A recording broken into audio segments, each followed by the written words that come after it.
Ben Razza here for Odd Shopper. It is Thursday, September 22nd in the sports world. That means football is back. Baseball continues. A ton to break down, and we are here to dive through the lines and try to find the best bet of the day and cash that ticket. If you've just found out about Odd Shopper, if you're checking out wondering what this is, welcome aboard. This is what we do. We break down betting, all sports, all things. If you like that, you want to check us out, give us a like and subscribe to the channel. I have a feeling you're going to want to stick around. We've got a lot going on, a lot of great content, people, and hopefully we can get on a run. Baseball has not been good lately. We speak about transparency on this channel all the time. I have not been good in baseball, and last night, Mariners and A's just not able to get it going. I like the over in the first 5. They had chances. I liked all the guys on base, but they couldn't push any across, and ultimately we weren't even close. The game ended 2-1. So we need some football in our lives to turn the streak around, and we have that antidote tonight. We've got a game in the NFL. We've got multiple college games, so the board is a lot more appealing. In addition to that, you see it on the screen, DraftKings Sportsbook, an opportunity there for new users. We preach all the time how difficult betting is, and it is hard. We're going to have streaks where we're on fire. We're going to have streaks where we can't hit anything. When you get the layups, when you get opportunities to make some extra money, you want to take advantage of that. And you see right now for new users, bet $5 on any money line in the NFL, win $200 if that team wins over on DraftKings. So if you're new over there and you sign up, you throw $5 on and you say, I like the Chargers money line on Sunday. You bet them if they beat the Jaguars, $200 in that account. It is that easy. It's a great opportunity. Maybe a little extra money as well right here. I'm in the depths. If you're saying, what the hell is this guy doing? We got the Steelers and the Browns. I want to hear about that. This very channel's got you covered. We got all things NFL. Don't worry about it. But I'm going to cover a game that you don't want to cover because there is value on the spot, and the value is with Georgia State tonight against Coastal Carolina. These are teams we don't get to see often, but I like that. This line is not efficient. I think Georgia State should be favored in this game. I think, of course, naturally, that they're going to win the game. So let's dig into it. Coastal Carolina. We'll start with them. They're 3-0. They've been very impressive in recent years. Grayson McCall is a very legitimate quarterback. He's got experience. The problem for him this year, he doesn't have anyone around him. Everybody else graduated. They suffered a ton of losses on both sides of the ball. Only 3 starters return from their defense. Offensive line, major losses. Wide receiver, major losses. Isaiah Likely, a guy that we see now with Baltimore. Again, big-time losses. NFL caliber players are gone from this team. They're 3-0. They beat Army. Quality win. I respect that. Then they almost lost to Gardner Webb. That's an FCS team. They were outgained by nearly 150 yards in that game. If it wasn't for turnovers, they would have probably lost that game. Then they played Buffalo, who's terrible as well, and it was a back-and-forth game, and Coastal was home. They've been home in all 3 games. This is their first road test of the year. I do not think this team is good. Clearly, of the undefeated teams, they're probably one of, if not the worst, of them remaining. On the flip side, well, Georgia State's the complete opposite. They're probably one of the best winless teams. They're 0-3 on the season, which, of course, is not good. But let's put it into context. They lost to South Carolina, an SEC opponent. Respect.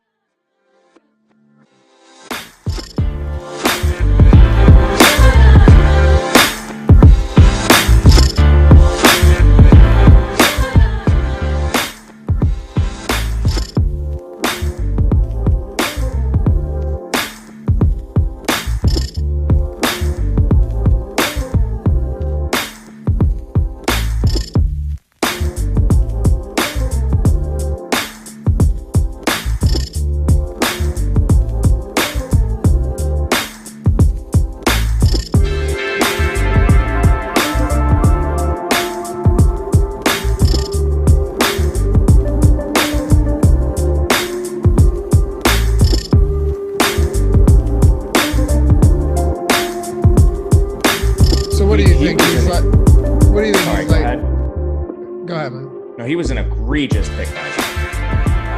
Yeah, and it was a year where they had 0 offensive line and still ran him into the dirt. Yeah, and they lost. It was funny, even like the Ben Roethlisberger comments, both like during last playoffs, where he's like, "I'm glad we just get like one last game for me to go out there," and Najee Harris's comments afterwards were like, pretty condescending towards Ben Roethlisberger, like one last run, like we're gonna go for the Super Bowl here, and then clearly that didn't work out. Is that what he said? Yeah, I'm gonna try to look up the quotes right now. I mean, he's young. I get it, but it was just funny that Ben Roethlisberger just gave it to him straight. Didn't Roethlisberger have a like Kobe Bryant retirement? Didn't he throw like 100 times? Yeah, it was awesome. Oh, he said, sorry, are we supposed to be live? Go ahead. What did he say? We're probably 20-point underdogs. We don't have a chance, so let's just go in and have fun. Is that what he said? Quote, that is the direct quote. Oh, that's great. You have to respect that in a way, right? It's the perfect way to sum up what the Pittsburgh Steelers were going into the playoffs last year. Dude, and they got annihilated. What's going on, everybody? Dave Loughran here with the Stokastic.com strategy show, baby. Showdown strategy. I know you guys love this. We love this. You can find me at Loughran_D on Twitter, LOUGHY_D.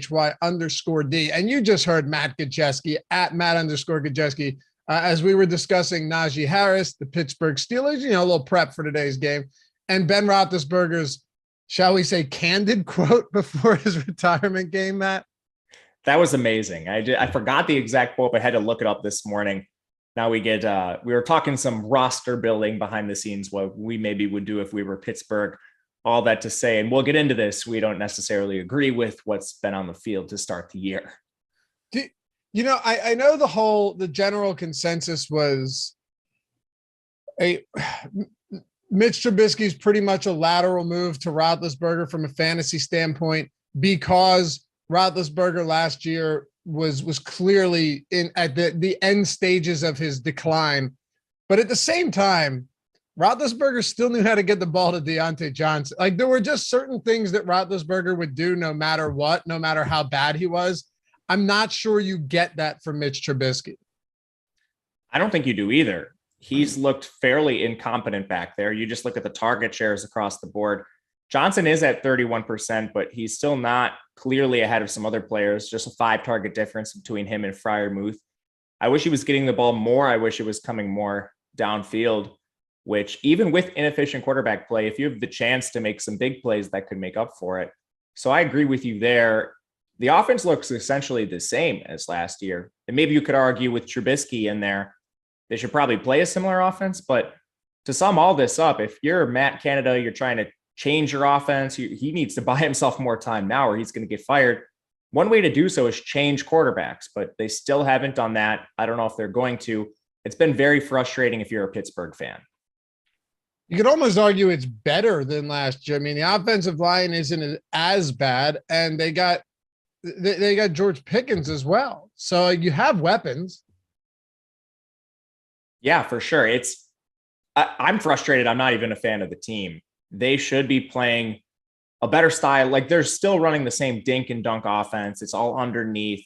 The shots they are taking downfield, Trubisky's not accurate enough to deliver them. Like, you see George Pickens with these just prayer yards is the funny accurate way to people describe it on the internet. And I think they're very much that. He hasn't come down with really any of the long targets he's seen. And he's only seen 6 targets this year.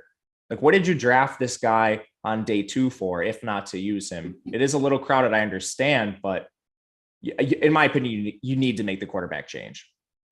Anyway, happy to have you guys with it. I agree. Just throw Kenny Pickett in there. Let's see what he can do. He looked great in the preseason, and he was playing against ones in some of those games as well. Happy to have you guys here. Hit that thumbs up if you haven't done so yet.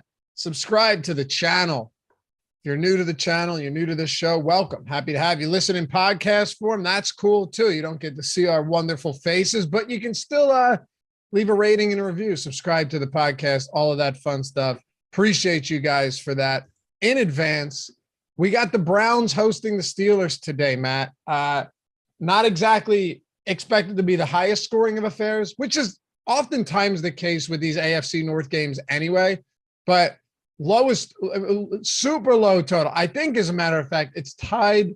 Let's see, lowest total on the slate. Yeah, 38.5. And then Monday night is Cowboys Giants at 39. So you've got some low scoring affairs. And then Sunday night, you have San Francisco and the Broncos, but will they figure it out?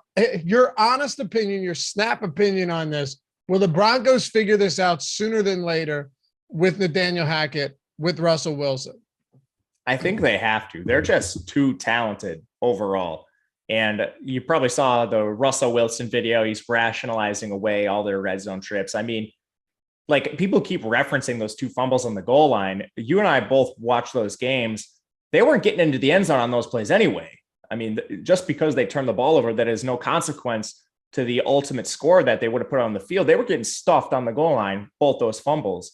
Now, they've been to the red zone a couple more times, missed on a couple inch plays here and there. He is right about that. I do think better days are ahead. And as long as Hackett's evaluating his own personal performance, I think they can only get better, because he's made some horrific decisions just from a play calling standpoint, what he's done on the field in some situations where maybe they could have gone for it, not kick field goals, clock management, stuff like that. And he seems to be self-aware enough to make those changes. He's been pretty critical of himself. So I'm optimistic for Denver. You never know, though. 5 goal-to-go situations without a touchdown. Gotta love it. Anyway, let's talk a little showdown here. We got the Steelers and the Browns, and at this rate, it doesn't matter if it's a low-scoring game. It doesn't matter what the spread is. We have one. You don't go, oh yeah, I'm going to fade this game. No, this is the game. This is what we're talking about, and that's actually why it's a lot of fun to talk about these showdown slates, because you don't have alternatives. You have what's in front of you. So let's kick it off with the Steelers, Matt, as we always do.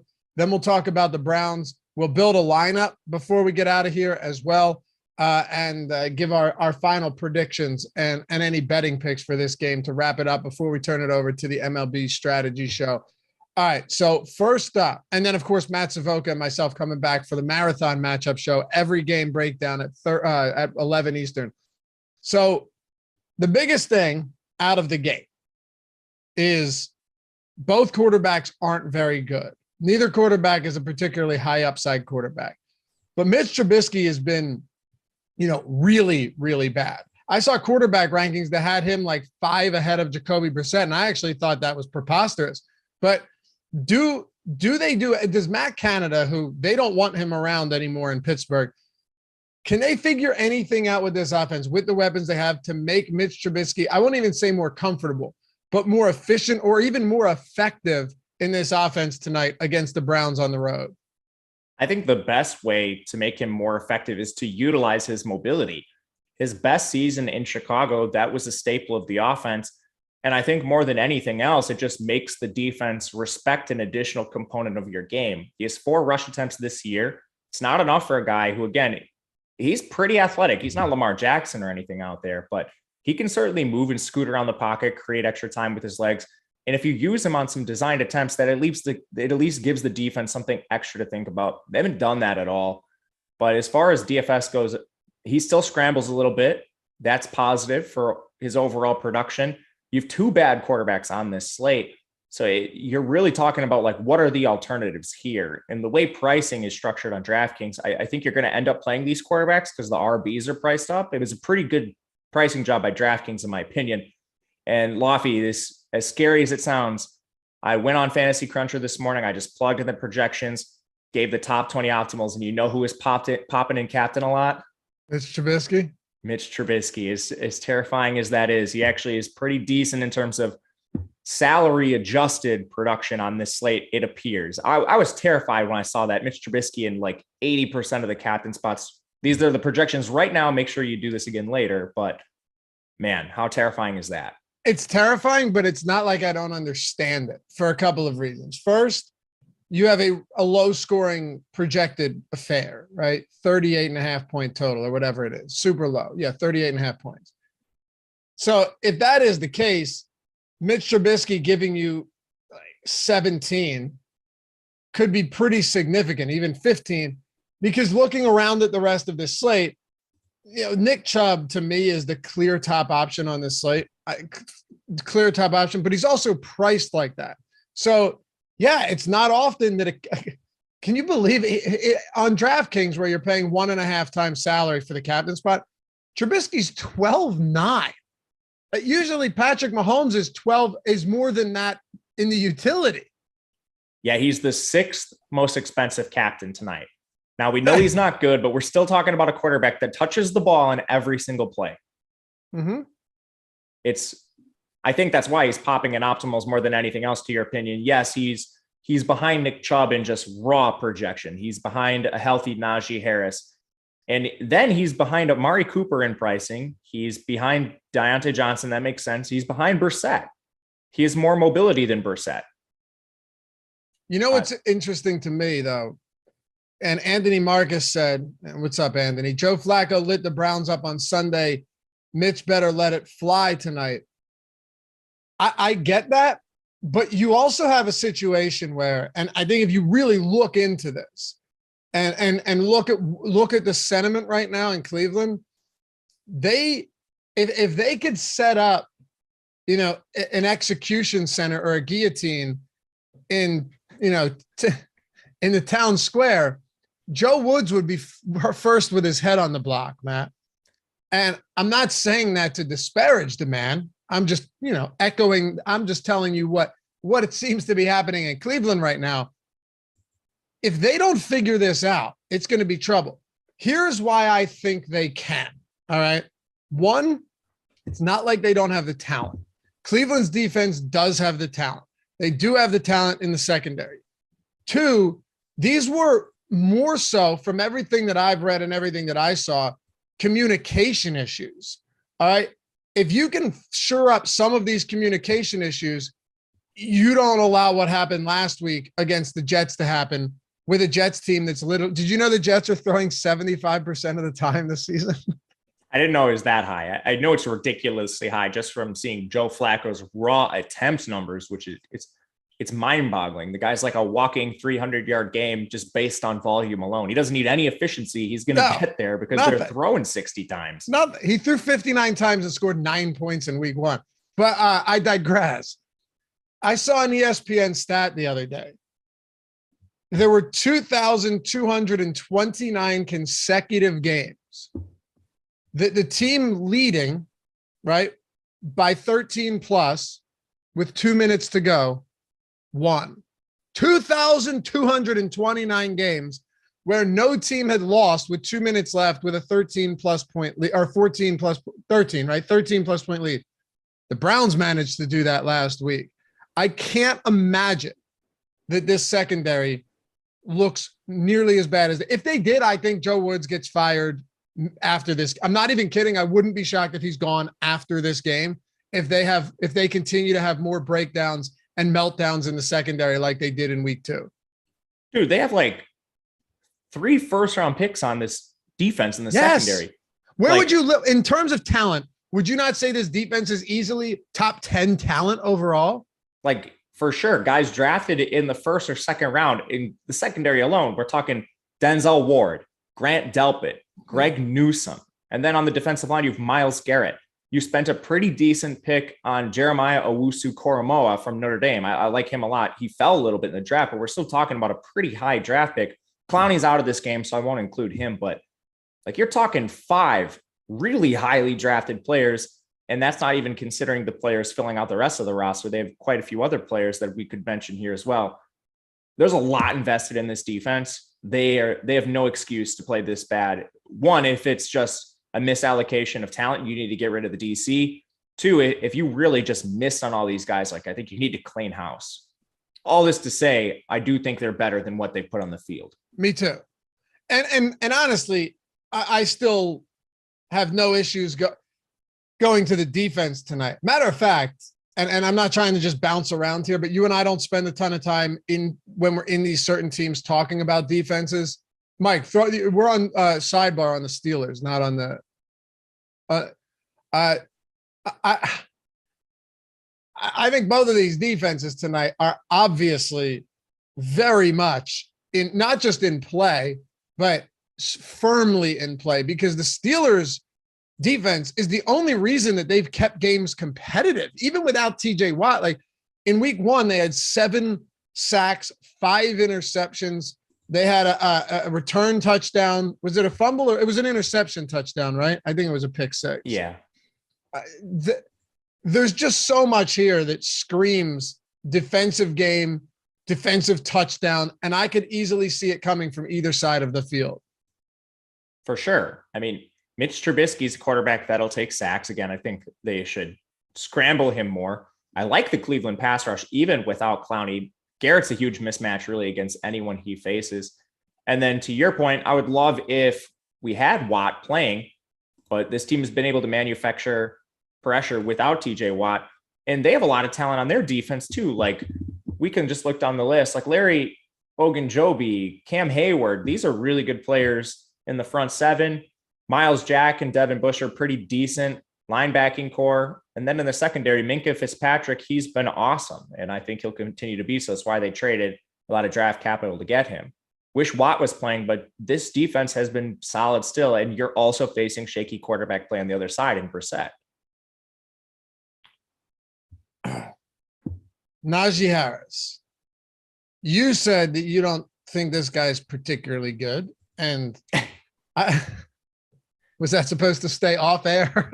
No, I'll justify myself if I need to. For sure. For sure. I don't even think at this point you could, I'm not saying, we'll get into it. His longest rush this year is 11 yards. All right. The offensive line actually looks better than they did last year, but you actually couldn't get worse. And you couldn't get worse than the offensive line last year. But there's spots where he has just missed running lanes. He hasn't hit the holes. He's run into his own blockers. I don't know how much of it is his distrust in or lack of faith in the offensive line, or he's just not seeing holes well. He's not seeing the field well. I don't know if that foot injury is bothering him. I wanted to say yes, but then I see him catch a ball and hurdle over a defender on the left sideline last week. So it's hard for me to understand exactly what's going on with him. But this is a pretty good defensive front for the Cleveland Browns, even without Clowney. Yeah, it is. And to the Najee Harris hate that I have talked about before, he's never been an explosive runner. You can look at his breakaway runs, yards of 15 plus. He had 9 last year, and he had over 300 carries. That's a terrible rate. He's not forcing missed tackles at a high rate. He's not averaging a lot of yards after contact. So for a player who has middling athleticism, go check his combine numbers. He's nothing special. He's not forcing missed tackles or generating yards after contact at a high enough rate. So at the end of the day, what you draft this guy for in the first round, particularly on a team with offensive line issues, that's a big team building issue. Now, as far as today goes, I'm not sure how healthy he is. You mentioned before the show, there seems to be differing opinions across the industry. He's been practicing in full. He's listed as, he's not even on the injury report this week. No, so he played the whole game last week. Yeah. Yeah. He's at least reasonably healthy. Like at this point in the season, after camp, most guys are banged up to some degree, and he probably is, but he's healthy enough to play all these snaps. And there's not really anybody on the field who has a better workload than Najee Harris, especially when you look at his pass game involvement. It's down a little bit this year. They have gotten Jaylen Warren involved. It's not just the raw Najee Harris workload from last year, but I still think we can say it's better than anybody else on the slate. I think you're right. And granted, we could disparage Najee Harris. It was just not what either of us are doing, but we could say how much on a main slate we don't like him right now, but on a showdown slate, it doesn't really apply. Not to mention he's $2,200 less expensive than Nick Chubb. That makes a huge difference as well. Honestly, with Nick Chubb, and we'll get there in a second, that price point, I don't think it's prohibitive at all, because not finding ways to get Nick Chubb into lineups could be a colossal mistake, given that he's averaging over 20 touches per game, and rightfully so. But Najee Harris, yeah, it's a straight workload here, and neither offense is particularly good. So what type of work do you see out of him? My expectation is they probably try and get him the ball 20 times again today, Matt. Yeah, I think they do as well. And he's active in the pass game. So when you break down like Nick Chubb, he's not active in the pass game whatsoever. Yes, he might average 20 touches, but if he's not breaking those long runs for you, that's a problem as well. And it seems a long time ago now, but I'm old enough to remember week 1 where Kareem Hunt had the blow up game, and and Nick Chubb was kind of a forgotten man, the guy that everyone was fading in week 2 because of Kareem Hunt's usage. I know it's a distant past now, but they're going to use a 2 backfield committee with Kareem Hunt occupying that pass role. That's not the case in Pittsburgh. And like I ran some optimals this morning just using the projections right now. The running back you're getting the least of is Nick Chubb. I think that's a function of the split backfield and the price tag coming off the multi-touchdown game we saw last week. I get it, because if he doesn't score, Nick Chubb could leave you in a pretty bad spot. No doubt about it. But I don't want to jump ahead. But yeah, Kareem Hunt has 15 touches in both games this season. He's very involved. They have to. You're not going to rest. You're not going to lean on Jacoby Brissett to win these games. Although I thought he had a pretty good performance against the Jets outside of that final drive. I thought Jacoby Brissett made some really great plays. But yeah, Najee Harris, you have no real option other than to play him. How much was he coming up in your 20 lineups? My guess at 9,800 was a shit ton. Yeah, he was coming up a lot. The only running back that was coming up in more was Kareem Hunt. Again, just a function of price, but you got a lot on Najee Harris. In the passing game, I mean, like you said, you got some Mitch Trubisky popping up at captain a lot. He's one of the cheaper captains you're going to get. Well, until Monday in Showdown when Cooper Rush is on the slate, actually. But you know what I mean. He seriously, primetime wise, he's one of the cheaper. Him and Cooper Rush are probably the 2 cheapest you might get all season. What cheaper quarterbacks are we going to get in primetime? Like, I think Davis Mills would even be more expensive than Trubisky at this point. So do I. And after Geno Smith's performance, albeit on a very low ADOT, I think he's probably more expensive too. Geno Smith would have been the guy. Maybe we get a random backup at some point, but I'm talking starters right now. Yeah, you're right. I would agree with you. I don't think there's anyone cheaper. Yeah, other than Cooper Rush might be, minimum salary, but I think the passing options here are all difficult to get to in the sense of you don't want to, but you're going to have to no matter what. And just looking at captain ownership here on our Showdown tool, the top Showdown in single game plays, phenomenal tool, by the way. You got the captain ownership. You have everything you need. Top play probability. So what's the likelihood that they're going to be the number one play or the highest scorer on the slate? Super helpful for all sites, but definitely for DraftKings. You have the probability that they'll be 2 to 6. So, in a utility, you have your utility ownership, you have the leverage score, all of that great stuff. And I don't think I mentioned this yet. We got a new promo, Primetime.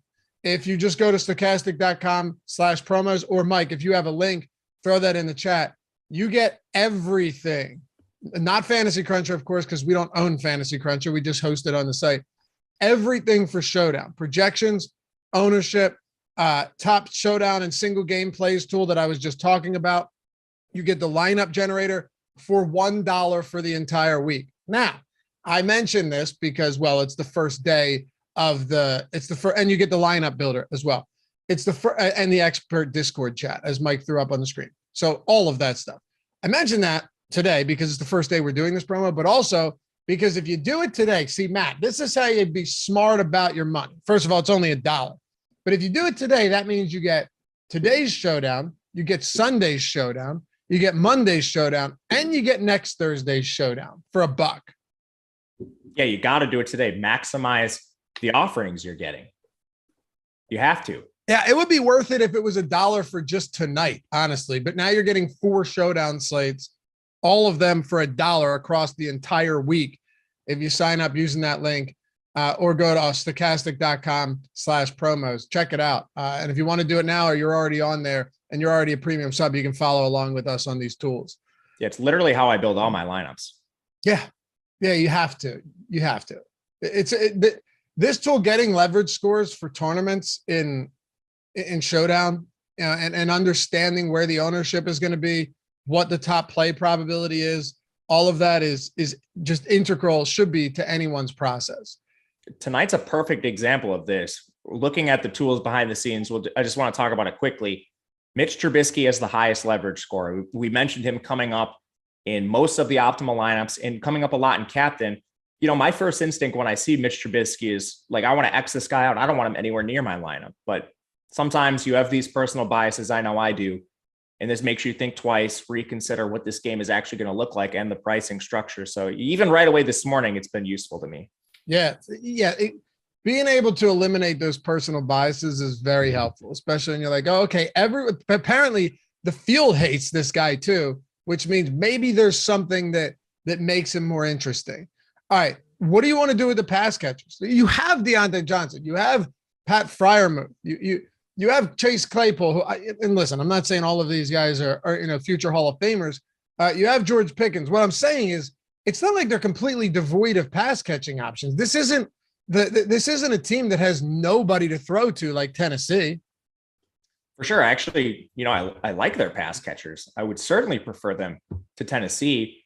And Johnson in particular, I think he's a player we can look to. He has a good target share still.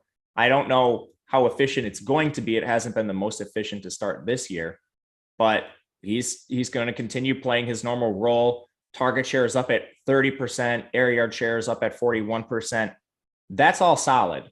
The only issue I really have with Johnson is he's not getting as much work in the slot as I thought he might. And those are really the layup targets in this offense right now.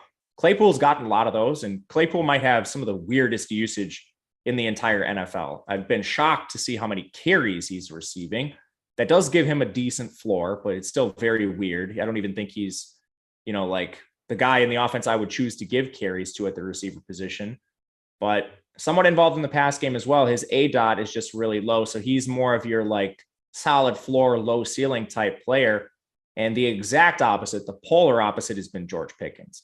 Used a lot downfield, not targeted quite as much, but if he ever reels in one of these inefficient Mitch Trubisky targets, you could be looking at a huge play. Like, he's the kind of guy you wouldn't be surprised he pops for like 2 for 80 yards and a score or 2 on 3 targets. That's probably going to happen at some point this year. It's just like predicting when that occurs is very, very difficult. It really is. Like you said, you just have to haul in inefficient targets, which isn't going to be easy. Deontay Johnson's good at it, but nobody can haul something in that's a state, over. It's crossing the state border. It's going to be tough. But I will say this: we have a super chat from Kent.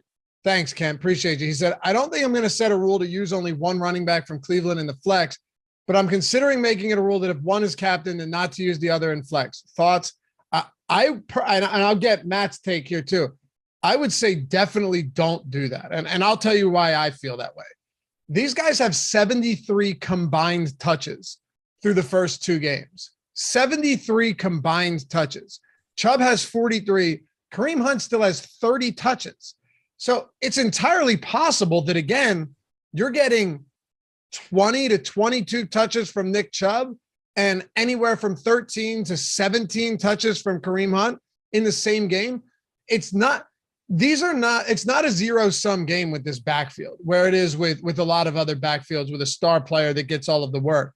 They function in different roles. They're both good. They can both score. Nick Chubb could go for 150 rushing yards tonight and a touchdown with 2 receptions for 10 yards, and Kareem Hunt could have 80 rushing yards and a score with 4 for 40 through the air.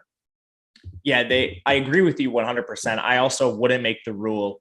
Even with one captain, I think you can still play the other in the flex. And it could come down to as simple as they split the workload. They're both at 15 plus touches.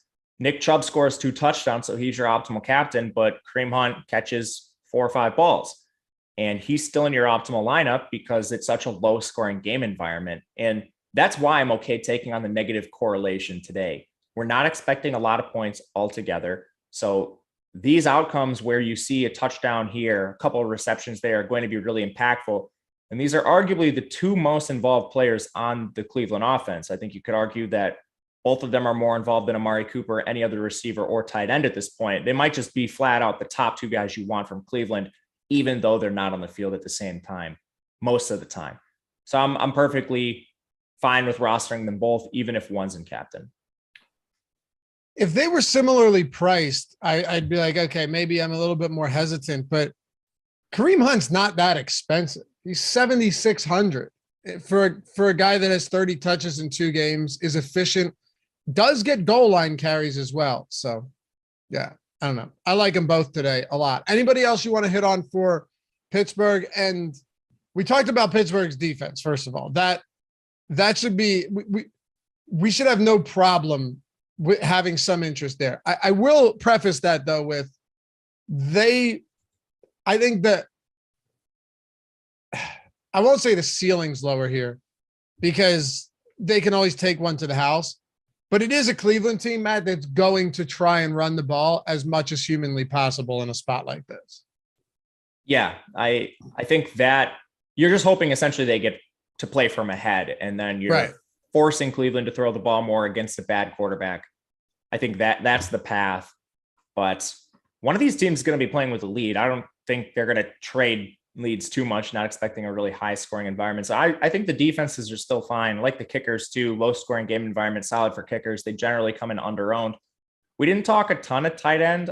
For Pittsburgh, I think it's pretty clear. Like Freiermuth, he's the guy you want to get to if you can afford him. I don't think he's particularly expensive today, and he could be a pivot off some of the more expensive guys like Johnson if you just want to pay down with your Trubisky stacks.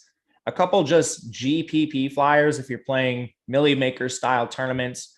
Zach Gentry does have a 30% snap share. He's got 2 targets on the year, but occasionally we see these backup tight ends pop. He's mostly a blocker, but he'll be out there occasionally.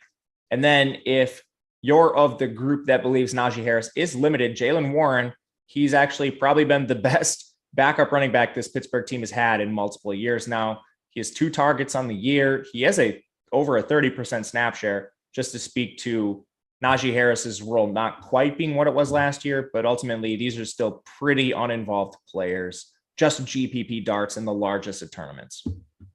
Well, Bojan Bogdanovic to the Pistons. Interesting. Steven Leibowitz. What's up, Steven? Good to see you, man. Interesting comment, Matt. He said, if you're playing 150, I don't think it's crazy to play Pickett in a couple. So the obvious concern there is that he doesn't play. We get that. But yeah, if you had a couple lineups with Pickett, the Steelers since the beginning of last season are the worst first quarter team in the league, and it's not even close. They're averaging 2.1 points in the fourth quarter since the beginning of last season. And I'm not even isolating just offensive points, Matt. So if you take out the defensive points, it's a lot worse. What do you think? What do you think the chances are? I know this is not something you can answer with confidence, but if you just had to set an arbitrary number on it, what do you think the chances are that we see Kenny Pickett in this game and Trubisky gets benched? I would guess 10%, 15%. And with that, at what point does Trubisky get benched? Right. The leash, and does Pickett do anything if he comes in? Right, because we saw this with Malik Willis previously on our most recent game with Tennessee. Does he have enough time to actually produce in that span and pay off a $6K salary? Again, backup quarterbacks are priced on DraftKings at $6K. They're not at the stone minimum. So even in a limited snap share, let's even give him a full half. Can he pay off $6K in a half of football? That's in the same. He's more expensive than George Pickens. He's more expensive than the kickers, the defenses. He's just shy of Chase Claypool and Pat Freiermuth. Even in a half of football, I'm not sure Pickett can get above those guys in terms of raw score. I think he would need 3 quarters, and I'm just not sure if Mitch Trubisky's job security is that shaky right now. Yeah, it's true. I would say if he was, one of the preeminent young rushing quarterbacks in the league, you could make a better argument for it. Like if he could just use his legs for an entire half and pick up, 60 yards rushing, then that's already giving you a nice floor there, but not really the case. Yeah, I agree with that.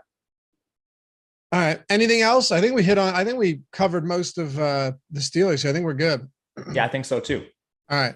Hey, I want to shout out everybody that made the Stokastic Hall of Fame or has been inducted into the Hall of Fame, shall we say, because we've had some huge wins lately. Multiple Millie Maker wins repping the avatar. A lot of guys that do content here have been crushing it. A lot of you guys repping the Stokastic avatar have been crushing it. There's a fella that I'm doing a show with right now that might be on the Hall of Fame as well for a little college football action. If you want to get up here and if you want to get a free month of Stokastic Plus Platinum, everything on the site, every single sport, all of our tools entirely free. Just go to stokastic.com/avatar. It's that simple. download the avatar, right? Use it at DraftKings, FanDuel, No House Advantage, wherever it is. Yahoo, finish top 3 in a field of 5,000 or more, and tweet us your win at Stokastic Hall of Fame. Screenshot, and if you want to say something in it, that works too. And we'll get you up here. We'll get you into the Hall of Fame on the board. Show off for you. We'll brag for you, and we'll get you your free month of Stokastic Plus Platinum. First up, Matt Gajewski, baby. Matt Gajewski, $5,000 win. College football, $400K. That was a qualifier, right? Yeah, that was for a seat to the College Football World Championship. Nice. What's first place? 100K? Yep. Nice. Great. Dude, take it down. Thanks, man. I'm going to give him my all. That's exciting, though, man. Average Mug shipped another one. Great call on Live Before Lock about Miami, Baltimore being a potential shootout. Yeah, shout out to Alex Baker for that one. Nice win. Congratulations. Then you got Death Flower. This is the same guy that just took down 300K, I think. Yeah. Just 4 right there. Continues to put up monster scores. Nicholas, how about this? Nice start to the year. Not a huge win, but a win is a win. Thanks for all the content. Always huge part of my win is, dude, $500 is solid. I don't care if you win $50, finish in top 3 in the nickel or whatever it is. You get up here. The same rules apply to anyone, no matter what your stakes or bankroll looks like. Cubs win. This is our boy Jordan Frank behind the scenes. You might not know him, but we do. Actually, he used to be on some shows. That's a No House Advantage screenshot right there. He was in first up until that last Justin Herbert touchdown. And lastly, Neil Orfield. I'll be on with him tonight. Deeper dive, NFL, Showdown slate, 92K. This dude crushes Showdown, crushes him. And he just did a video that same day on here's how I build winning Showdown lineups, and then went on to ship this one. So check that article out. Check the video out. Congrats all you guys. Welcome to the Hall of Fame. Welcome back if you've been here before. Download that avatar. Rep it. Get up here. Get the free month. All right. Cleveland. We won't need as much time on Cleveland because you and I already talked about a lot of this, like Nick Chubb and Kareem Hunt. I get that, Matt, I get that Nick Chubb's leverage score isn't great. He does have a 21% top play probability, though, 13% in the captain spot, but he is very expensive coming off a 3-touchdown game. I did heavily hit over 77.5 rushing yards on him, though, today as an over prop for tonight's game. Yeah, great bet there. I'm sure that's going to rise if it hasn't already. I hit it on Tuesday, so I haven't looked. My guess is you're probably right. He's got to be in the 80s. So I love that bet. If it's still available, I would take it. He has 19 forced missed tackles on the season. The next closest player has 13. He's second in yards after contact, second in yards before contact. And don't you just think, I just think they run the ball a ton tonight. Yeah, they're going to try to run the ball, even if they're down slightly in games too. That's their path to victory. And that's not new for Nick Chubb. Maybe not at that degree. It's a small sample, but this dude is always near the top of the league in forced missed tackles per attempt, yards after contact created per attempt. He's like the antithesis of Najee Harris, doing it all on.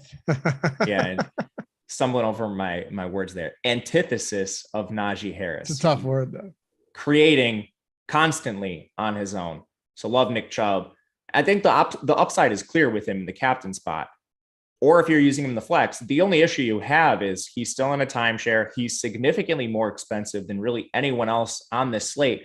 So if you do captain him, your lineups are just going to look a little different. You're going to have to punt maybe 2 positions instead of 1. Again, I think you can do it, but it's all about roster building with Nick Chubb. Nothing against him as a player. The dude is awesome. It's at 84.5 now. Great bet by you. Let's hope. He's going. I know you can't feed your family with closing line value. Yeah. Exactly. You still love to have it. But you can't feed your family with closing line value. But if you're constantly getting closing line value, you should be. You're going to be better than not getting closing line value. Oh yeah, you're going to make money in the long run. We got 7 yards on this, which is huge. So we'll take it. Also, if you guys. I don't know if it's still where it was. You'll probably enjoy this one as well. And hey, we've been putting these. I put this in our Odd Shopper Premium Insider Access Discord. That's a lot of words to say. We got to shorten that up. We need like an acronym. Yeah. Well, then we still have to explain it in our Opia Discord. I put that in there 2 days ago, and or yesterday morning, I can't remember which it was. Yeah, 2 days ago, 77.5 rushing yards. You're putting stuff in way before these games, right? I know you do. You put it in pretty far out on a lot of these games for college football. You're getting that closing line value. That's why the Discord's important. It's not just picks that might not be on our Odd Shopper YouTube channel, but it's stuff that you're getting in early and you're getting that closing line value, which is so important. And hey, Matt, the first week is entirely free for really all of our picks. Even if they use your link or my link, they get access to all of our picks and everything's free entirely for the first week. It's pretty sweet. Yeah. The one thing I'll say about this is I can't stress enough how important getting value on the closing lines. It's so important. It's going to make a huge difference in your profitability long-term. And like you talked about our VODs on YouTube. Yes, we give you our picks on YouTube, but I film those on Thursday, Friday. I'm sitting on my computer during Sunday games. That's when college football lines are unleashed. And I make all of my bets on Sunday, like almost every single one. Occasionally I add a few here and there. And then immediately when I place those wagers, I put them right in Discord. And if you're just watching the VODs, you're not hearing about those for sometimes 5 days, and lines can change a lot in that span. You just mentioned a perfect example. Nick Chubb's line is almost up 10 yards from just 2 days ago. Yeah. Might even go higher tonight as well. So, yeah. And you've been putting, I mean, your college football information, Ben's is amazing. Eric's crushing it with baseball. Greg as well. Greg's getting in on stuff real early. He's very good at that with like futures and stuff and getting in early. Come join a community, guys. We're trying to cultivate and, build a community here. We'd love to have you. And even if you don't plan on sticking around, but you want to just see what it's about, check out the first week free. Mike, throw the link in the chat for me, please. It's in the description too. But yeah, come on in and we'll shoot the shit. Also, we'll win some money, but more importantly too, if you guys have questions, you have bets that you're wondering about, all of that other stuff, we're going to give you our picks, but we're always happy. And I know Matt is as well. And all these guys to answer your questions and give our opinions on where we're at on certain things that you're looking at. Plus, just like to hear where you guys stand on certain plays. So link is in the description and Mike threw it in the chat as well. All right. Oh, the one I was going to give you, Josh Jacobs over 60.5 rushing yards. Hit that yesterday. Don't know where it is. Tennessee's run defense is terrible. And I think that game going to see a lot of rushing attempts out of Josh Jacobs with how bad Derek Carr has been. But anyway, what do you want to do with the backfield that we haven't talked about? So we just hit on Chubb a little bit. I think he's fine if you want to take on that negative leverage score. Just be cognizant of how you're building with Chubb. I think he's the one player you really need to focus on today. And then Kareem Hunt, his price is just too low. It's not quite a 50-50 timeshare, but it's close. And we know he's going to be involved in the pass game. As far as price adjusted running backs on this slate, him being the cheapest, he was coming up in more lineups than anyone else when I ran optimals this morning. He's just a very good play. And maybe, just maybe, coming off the massive game for Chubb, you could get a little bit of leverage with Kareem Hunt. I think he's excellent at his price. And we talked about not really shying away from having both of those guys in a lineup together. I really do think it's possible that combined they see, again, 35 touches. And people are scared of that. You and I know this from the preseason. And in the preseason, if you have a really condensed backfield, you should be playing running backs together. We don't have that tonight. It's not the same situation, but it's, I think, as comparable as we could possibly see a situation. Both running backs incredibly useful, a really low scoring game environment. And that helps here. If Pittsburgh's not going to score a lot, you just have less other players, I should say, that are likely to outscore them. I'm with you. How about Jacoby Brissett? He's kind of like fancy Mitch Trubisky in this situation. Quarterback we're not excited about, but similar to Trubisky, he's the 5th highest priced player on this slate. He touches the ball every single play. He comes out as a pretty good play, just mathematically looking at the projections in the back end. And maybe you get some leverage by playing both Trubisky and Jacoby Brissett. It sure does seem like the field is shying away from them. It really does. I actually thought Brissett was pretty decent last game. It was odd, though, because when you look at somebody like Donovan Peoples-Jones, he was the guy in week 1 with a 32% target share. We obviously knew that wasn't sustainable. And then last week only had 1 target. Now, he did have a touchdown, what looked like a touchdown that was called back because he was out of bounds. I think it was originally ruled a touchdown. So he did have that target that didn't count. That might have been his only target, as a matter of fact, but it was in the end zone and it should have been a score. He should have kept his feet in. But Amari Cooper ended up having the big game, and that's kind of why they brought him over, Matt. Cooper had 100 yards on 9 receptions and a touchdown. So first week 1 was a far cry from what we saw in week 2. Just completely different situation as far as pass catchers go and where priorities go in the pass catching game. Yeah, you're right. I think it's going to be volatile back and forth week to week because of how focused they are on the run. Just from an opportunity perspective, it's not vastly different between these two guys. 16 targets for Cooper, 12 for Donovan Peoples-Jones. Cooper does have a pretty significant air yard share, but snaps. 81.5% Cooper, 80% Donovan Peoples-Jones. There's not a vast divide between these guys right now. I think just at the prices, Donovan Peoples-Jones is going to come up a little bit more for you. I wouldn't be too scared of playing him. He's the only other player outside of Njoku who we'll talk about when we hit tight ends. There's really 3 guys among the pass catchers that are on the field every snap, and there's a pretty significant price difference between Cooper and Peoples-Jones tonight. Obviously, Cooper has the upside, but if you force me to just play one cost adjusted, I think it's DPJ based on the pricing. All right. I can appreciate that. How about the tight end situation? We finally got the usage for David Njoku that I thought we'd been hoping for like 5 years now. And it's crazy how many years he's been in the league. And I believe he's 25 years old still. This guy came in at age 20 coming out of college. So he's still a very young player despite multi-year veteran. And now his opportunity has been good. You just hope it starts to translate into targets. Week 2, it started to trend that direction, but 91% of the snaps, routes are in check for him. They use a lot of 12 personnel. So yes, even though Harrison Bryant is involved, I don't think that should scare you off Njoku. And if anything, Njoku's probably a buy low right now. 6 targets for him, 8 for Harrison Bryant. He's been on the field significantly more than Bryant, running more routes.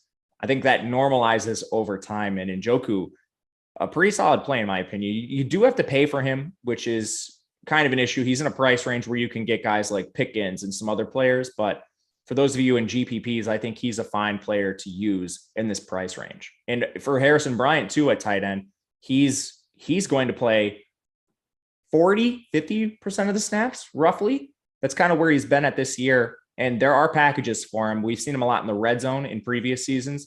He's a big bodied tight end, not quite as athletic as Njoku, but they use a lot of 12 personnel. He's also going to be on the field.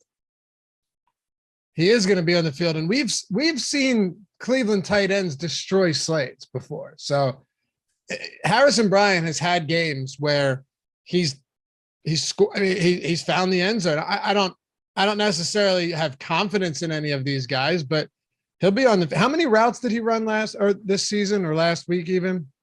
I'll pull it up for you right here. He's got a decent route rate though. I feel like he does. I'm still grabbing it. David Njoku's like nearly every play, and then Harrison Bryant, he's just slightly more limited as a rotational player, but I got it pulled up, Matt. Yeah, I just grabbed it too. You got it? Yeah. So, all right. Amari Cooper and DPJ are way up there. Njoku's run 52 routes in 2 games. Wow. Harrison Bryant 32, but he's been targeted twice more than Njoku. So if he's running routes, he's been targeted on 25% of the routes that he's run. So that's not bad at all. No, it's pretty good. Really good, actually. Yeah. That's interesting to me. That's very interesting, as a matter of fact. What's he priced at? He's at 46.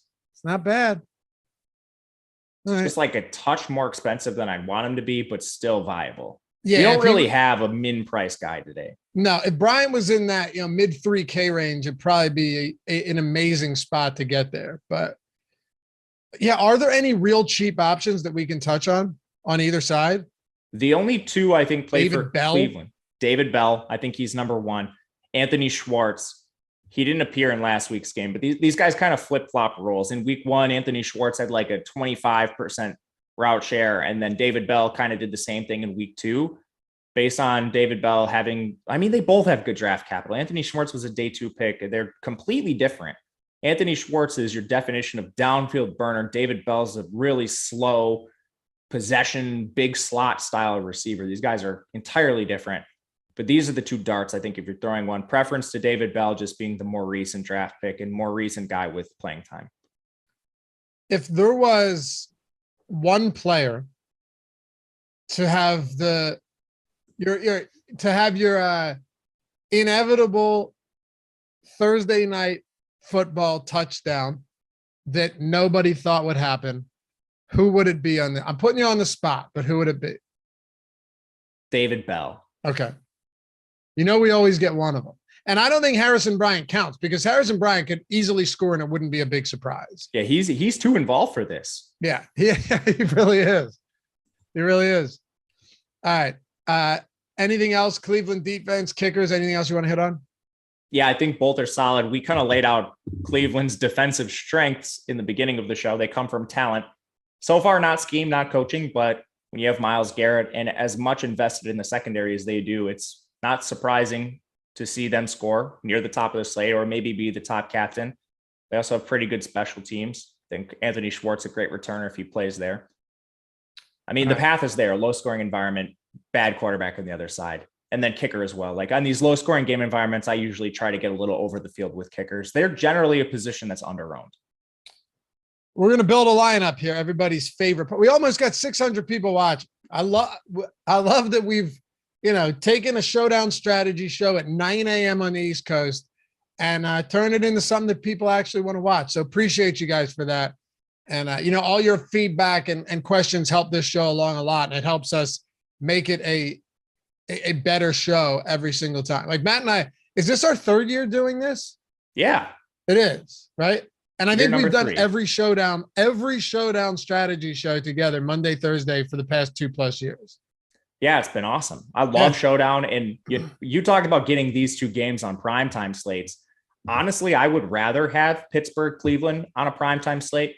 Because, when we get Josh Allen, Mahomes, like those are two games I want on the main slate. Like I want to stack those teams. I want to play them in big tournaments.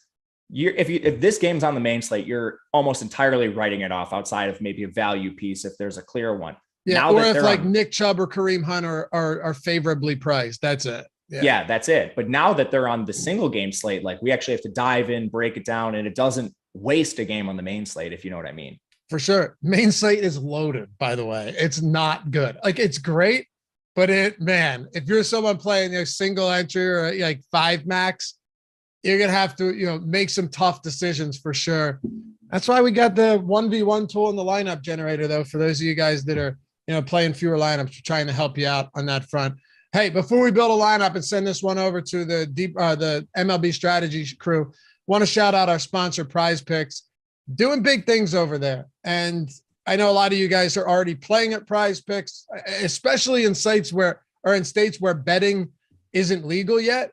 PrizePicks is the perfect alternative to scratch that itch. If they probably don't want me saying that, scratch that itch with PrizePicks. They got daily prop-based contests though. They're very cool. You're building lineups just with overs or unders. There's no juice on either side. Like we have the PrizePicks tool. We have the player prop tool. It's Stokastic. Those are free. You have Odds Shopper where you can shop the best odds to understand where you're getting the best spots on these. If you build a 5-player lineup with 5 props and hit 5, 10 extra entry. If you hit 4, unlike a traditional book, you still 2x your money. You still make money back on 3 of 5. And if you want to do a power play, which is pretty sweet, you could do a 4-player, 4-prop power play lineup where if you lose or only get 3 or 4, you're not getting money, but you're 10xing if you hit 4. So maybe you're a little less risk averse and you're going for something like that. And you can do cross sport lineups. Like if you're Matt, you could put college football, NFL, and whatever else in there into a 5-player lineup. Very cool format, prizepicks.com. And you get how did I forget this? $100 first match deposit bonus. Up to $100 first match deposit bonus when you use the link in the description or the one we'll throw in the chat. Take advantage of it. Very cool. Prizepicks.com or download it in the PrizePicks app or the App Store and scratch that itch, baby. All right. So let's build a lineup. You want to go large? Laffy, before we go, did you see the super chat? Oh, no, I didn't. All right. It was Sam Pierce. Thank you for the super chat. He says, thoughts on fading both QBs. They are dog water. Classic insult, by the way. Go on. It's not dog water solid. Yeah. I read an article yesterday that was saying the Broncos arrived on Sunday like a wet fart. And I was like, that's pretty good. Because the arrival of a wet fart is both unexpected and unpleasant. Yeah, that's kind of what we've got at quarterback tonight. Yeah. So, Sam, I think you definitely can. These guys aren't going to be as heavily owned as the slate with Mahomes and Josh Allen, but most lineups I think are going to contain at least one. So right away, I think you're gaining leverage by not playing either one. And you're also playing into the game environment we have right now. It's going to be a very low scoring, gross affair, and you have cheap pass catchers. So when I look at like captaining a receiver, can all the volume be like funneled to Deontay Johnson? The PPR volume gets him a higher score than like a Mitch Trubisky, and then Kareem Hunt and Nick Chubb do enough. Yeah, I think you could certainly see that happening tonight or something similar to that. So I think the idea is completely fine. What do you think? I have no problem with it. Obviously, I'd be loading up on running backs here, defense, kicker, whatever. Yeah. And I'm not going to be opposed to throwing a wide receiver. It doesn't mean you have to fade all wide receivers either. You can still have a good wide receiver game and a very middling game from a quarterback, as we've seen many times in the past. 100 yards and 100 yards, say, in 6 receptions without a touchdown in a low scoring game with the bonuses, when no other receivers do anything and the quarterback still doesn't throw a touchdown, can still be perfectly fine for a wide receiver. Yeah, all especially on DraftKings with PPR. That's what I was saying. Well, PPR and the 100-yard bonus. Yeah. All right, let's do this quick because we got to flip this over to the strategy show. We'll go large field tournament. Who do you want to go at captain? Let's go Trubisky. I knew it. All right, we'll go Mitch. I'm going to throw in a receiver with him. Deontay Johnson's price point is reasonable here, but I'm actually going to go with Pat Freiermuth. Love Freiermuth. So we'll keep in mind that maybe Pittsburgh's ahead in this. Give me the pass catching back for Cleveland, Kareem Hunt. Yeah, love that.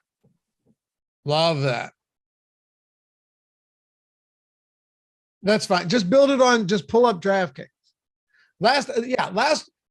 On Monday's show, people were trying to say that you and I went way over salary because I think the lineup builder had a bug. And we did not. It was in comments like, these guys want us to play a lineup that's 1,600 over. Look, I'm not the smartest guy on earth, but I'm not a total idiot. I build these out as well. I build these out here. We were 100 under. Someone also said that there was a lot of tension between you and me, which was the weirdest. He's like, I hope you guys figure things out. One that's a great comment too. It's entirely false. Yeah, I say, and then other people are like, what are you talking about? All right, Kareem Hunt, that gives us 7,500 per player remaining. Let me go.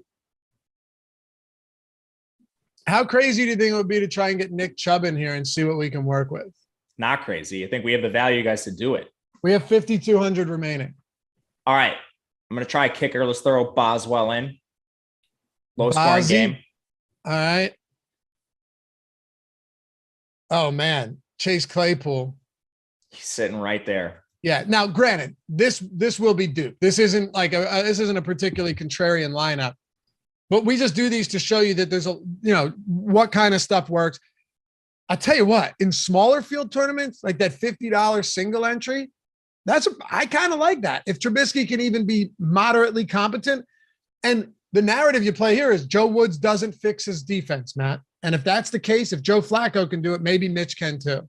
For sure. And I mean, yeah, you probably don't want to play this in the Millie Maker, but if you're playing like 5K, 10K entries, I'm not even sure this would be duped. Like in 5,000 field tournament, maybe it would be, but 1 or 2 times, I think it's pretty good in a field like that size. I love it. Hey, follow Matt at Matt_Gajewski, me at Lofty_D. Remember the OddsShopper Premium Insider Access link, free first week, and the amazing primetime offer. That's the promo, Stokastic.com/promos. Everything for showdowns at NBA, save for Fantasy Cruncher 1 week. That gets you Thursday night, Sunday night, Monday night, next Thursday night for $1. Not $1 a day, one single dollar. We'll see you guys back here for the next one. Peace.